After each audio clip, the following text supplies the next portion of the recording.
Kalahandi Junagarh block ଅଞ୍ଚଳରେ ଅଦିନିଆ ଲଘୁଚାପ ବର୍ଷା ଫଳରେ ଚାଷୀଙ୍କ ନାହିଁ ନଥିବା ଅସୁବିଧାର ସମ୍ମୁଖୀନ ହେଉଛନ୍ତି। ବର୍ତ୍ତମାନ ବ୍ଲକରେ ରବି ଧାନ ଅମଳ ସମୟ ହୋଇଥିବା ବେଳେ 50% ପାଚିଲା ଧାନ ଏବେ ବିଲରେ ଆଉ ଖଳାରେ ପଡ଼ି ରହିଛି। 3 ଦିନ ହେବ ବର୍ଷା ମାଡ଼ ହୋଇ ଧାନ ତଳେ ପଡ଼ିଯାଇଛି। 40% ଚାଷୀ ଧାନ କାଟି ସାରିଛନ୍ତି, ହେଲେ ଖଳାରେ ଆଉ ଘରେ ରଖିଥିବା ଧାନ କିଛି ମାତ୍ରାରେ ଗଜା ହେବାକୁ ବସିଲାଣି। ବ୍ଲକରେ 41ଟି ମଣ୍ଡି ରହିଥିବା ବେଳେ 12ଟି ମଣ୍ଡି ସ୍ୱୟଂ ସହାୟକ ଗୋଷ୍ଠୀ କିଣୁଥିବା ବେଳେ 29ଟି ମଣ୍ଡିରେ ପ୍ୟାକ୍ସ ଧାନ କିଣୁଥିବା ଜଣାପଡ଼ିଛି।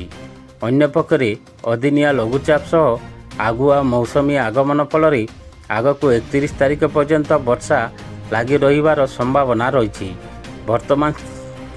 ବର୍ତ୍ତମାନ ସ୍ଥିତିରେ ଚାଷୀଙ୍କ ମୁଣ୍ଡରେ ଏବେ ଘୋର ଚିନ୍ତା ପଶିଛି। ନିଜର କଷ୍ଟ ଉପାର୍ଜିତ ଧାନ ବିକିବା ପାଇଁ ଚାଷୀଙ୍କ ନିଦ ହଜିଯାଇଛି।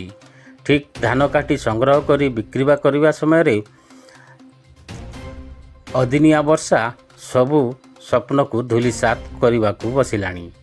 କିଏ ବାହାଘର, କିଏ ପାଠପଢ଼ା, କିଏ ଦୈନନ୍ଦିନ ଜୀବନରେ ଚଳଣି ପାଇଁ ବହୁ ପରିଶ୍ରମ କରି ଧାନ ଫସଲ କରିଥିଲେ, ହେଲେ ଅମଳ ପୂର୍ବରୁ ହିଁ ଦାଉ ସାଜୁଛି ଦୈବ। ଚାଷୀଙ୍କର ଏହି ସ୍ଥିତିକୁ ଦେଖି ସକ୍ରିୟ ହେଲେଣି ଦଲାଲ।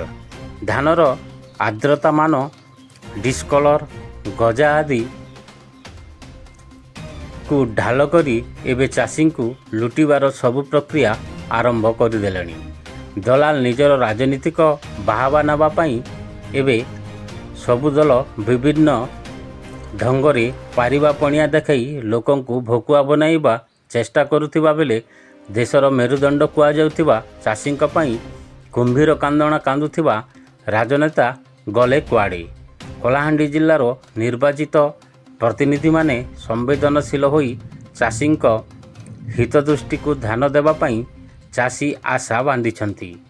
ଗତକାଲି କେନ୍ଦ୍ର କ୍ୟାବିନେଟରେ ଧାନ ଉପରେ 69 ଟଙ୍କା ବୃଦ୍ଧିକୁ ନେଇ ବାହା ହେବାକୁ ଚେଷ୍ଟା କରୁଥିବା ନିର୍ବାଚିତ ପ୍ରତିନିଧି